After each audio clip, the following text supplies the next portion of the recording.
Yes, that's right. I failed big time. And the objective of this video is not to tell you why failure is a good thing and why you should keep taking risks and why you should fail. The objective of this video is for me to tell you what I did, how I failed, why I failed, and the mistakes that I made that you shouldn't make.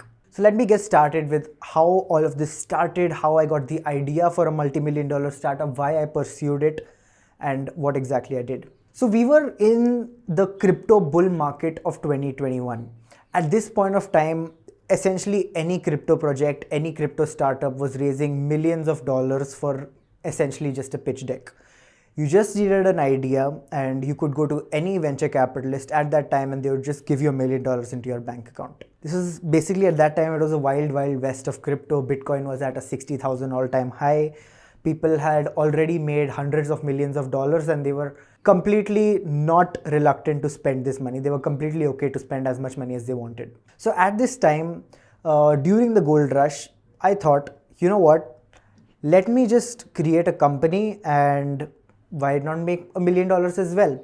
I was 21 years old at the time and I thought, if I can become a millionaire while I'm 21, that will be an insane story that I can tell everyone. So the first thing that I had to do was come up with a business idea. All I knew is that I had to make a pitch deck and show it to an investor and they would give me the money. But I did not have a business idea, I did not have a business plan, I did not understand how the tech works, I did not know anything about managing a team. All I knew is that I need to make a pitch deck. So I got started. Within the first week, I came up with 2 or 3 business ideas, bounced them off of people, and one of them stuck. The idea for this business was to create decentralized virtual influencers. Essentially, these were influencers of the metaverse. These were virtual characters who were influencers. A lot of problems that companies face when they deal with influencers is that the influencers have a mind of their own.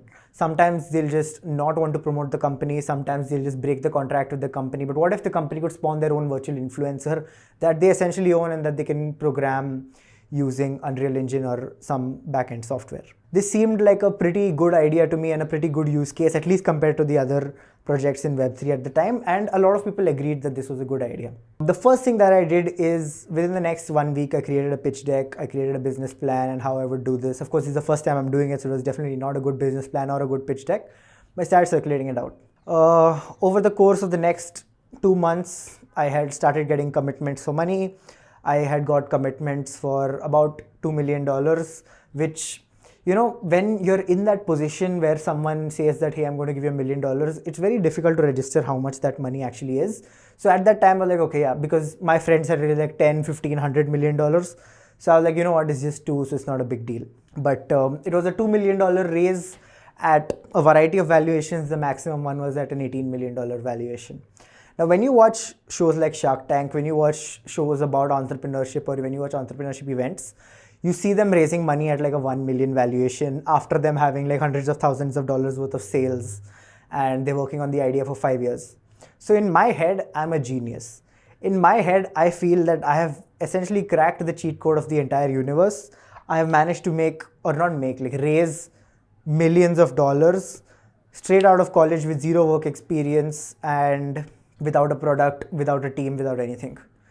And I think looking back, the people who were in this situation have had to face a lot of trouble. Whatever the ego boost that they got at the time has all completely died out because they've all lost the money right now. Coming back. So at this point of time, I have commitments worth $2 million, about $50,000 in the bank account, give or take. And I start building my team and building the product. I start hiring the best talent out of my own college, who was essentially my classmates. I think at a time I had reached a team of about 30, 35 people, and totally, including all the churns, like 120 people.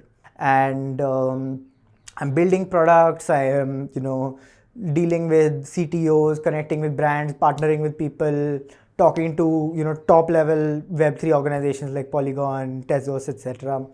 And, at this time, I'm living in a really nice apartment in Dubai. And at this point of time, I'm like on top of the world. But you know what? I had not made a single dollar in revenue yet.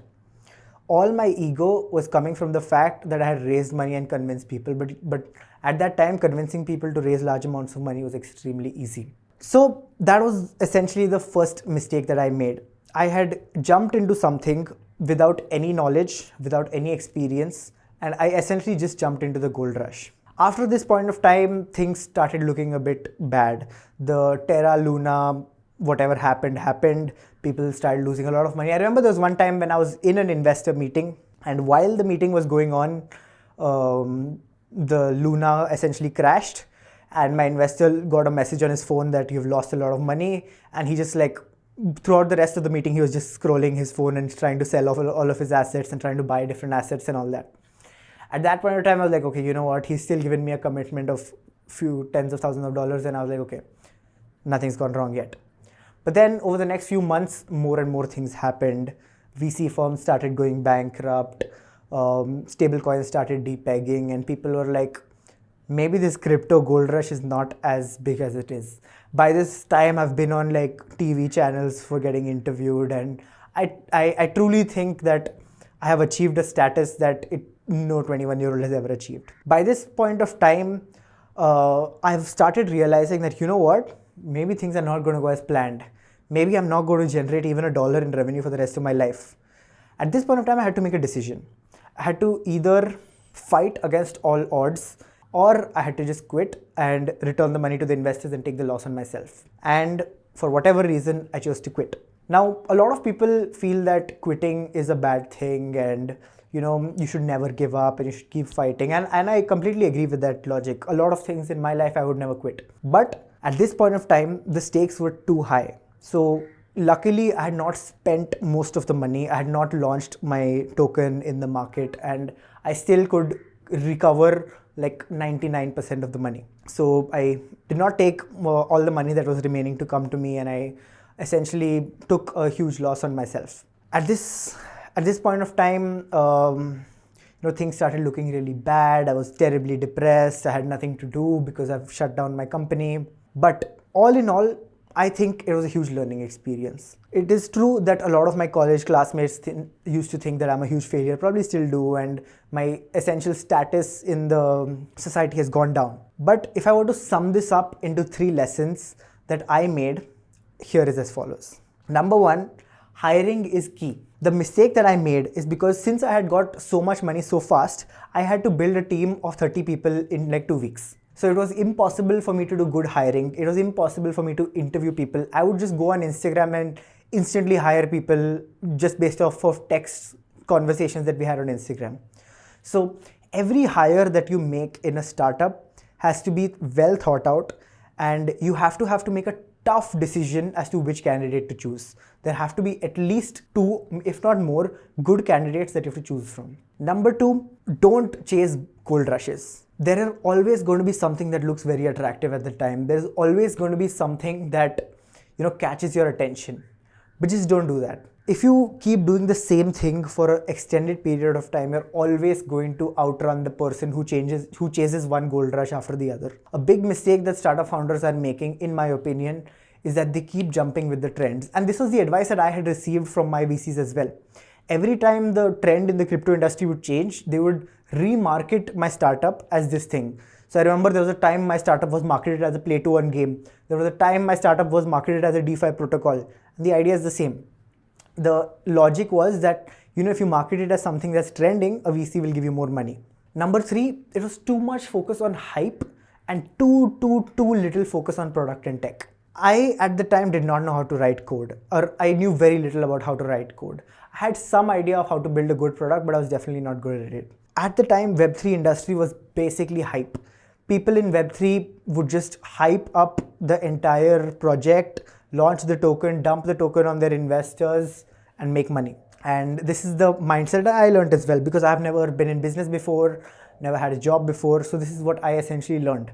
And I did manage to generate a large amount of hype, large number of following, huge community, etc., etc.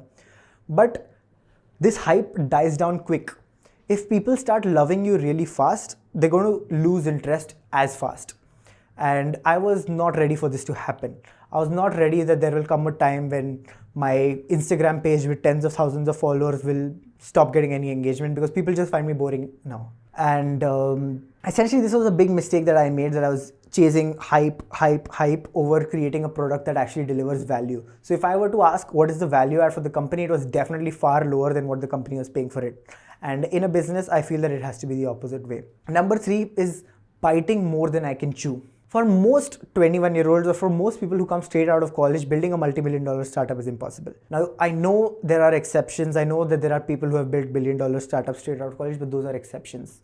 For the average 21, 22-year-old, having the emotional maturity, having the maturity to deal with the amounts of stress that a startup has, having the intellectual, ability to think outside of the frameworks that they understand does not exist. And this was again another huge mistake that I made. If you want to learn more about Web3 or the startups or about more stories of my life that about how I've made money, etc., follow me right now and leave a comment below telling me what you'd like to hear next.